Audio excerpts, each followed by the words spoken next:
L'Église catholique fait mémoire de saint Angèle.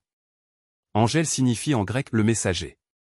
Angèle Merici naquit en Italie à Desenzano, près de Brescia, en 1474. Elle a le malheur de devenir orpheline alors qu'elle est âgée de 15 ans. Une première lumière en son épreuve sera de rencontrer la spiritualité de saint François d'Assise, elle entre dans le tiers-ordre.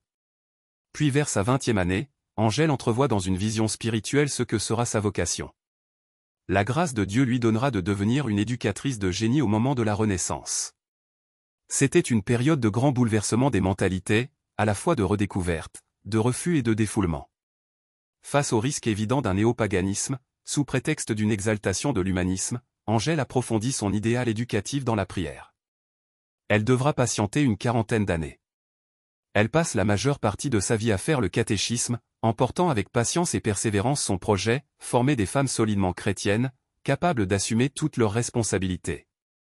Ce n'est donc que 5 ans avant sa mort qu'elle jette les bases d'une congrégation enseignante placée sous le patronage de sainte Ursule, jeune chrétienne qui aurait été martyrisée à Cologne en Allemagne au IIe siècle.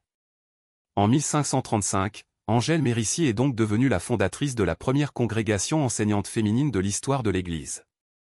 Dans sa visée pédagogique, elle est très en avance sur les idées de son temps. Elle veut que les jeunes filles aient le même niveau de formation et de culture que les hommes et qu'elles participent activement à la vie de la société. Cette conception est audacieuse, voire révolutionnaire pour l'époque. Elle n'astreint les religieuses enseignantes ni au port d'un habit spécial, ni à la prononciation de Vauex, ni à la clôture. Beaucoup de personnes, notamment dans le clergé, vont juger l'entreprise trop moderne et excessive.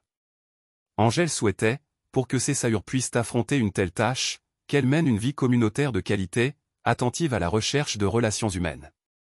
Par sa foi, son intelligence et son obstination, Angèle Merici gagnera la partie et sa congrégation essaimera dans le monde entier. Elle meurt à Brescia en 1540. Une autre sainte Angèle de Foligno est célébrée le 4 janvier. Sainte Angèle, priez pour nous. Évangile. C'en est fini de Satan. Alléluia. Alléluia. Notre Sauveur, le Christ Jésus, a détruit la mort, il a fait resplendir la vie par l'Évangile. Alléluia. Évangile de Jésus-Christ selon saint Marc. En ce temps-là, les scribes, qui étaient descendus de Jérusalem, disaient: Ce Jésus est possédé par Béelzéboul. C'est par le chef des démons qu'il expulse les démons. Les appelant près de lui, Jésus leur dit en parabole: Comment Satan peut-il expulser Satan? Si un royaume est divisé contre lui-même, ce royaume ne peut pas tenir.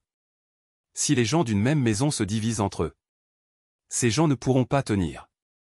Si Satan s'est dressé contre lui-même, s'il est divisé, il ne peut pas tenir. C'en est fini de lui. Mais personne ne peut entrer dans la maison d'un homme fort et piller ses biens, s'il ne l'a d'abord ligoté. Alors seulement il pillera sa maison. Amen, je vous le dis. Tout sera pardonné aux enfants des hommes, leurs péchés et les blasphèmes qu'ils auront proférés. Mais si quelqu'un blasphème contre l'Esprit Saint, il n'aura jamais de pardon. Il est coupable d'un péché pour toujours.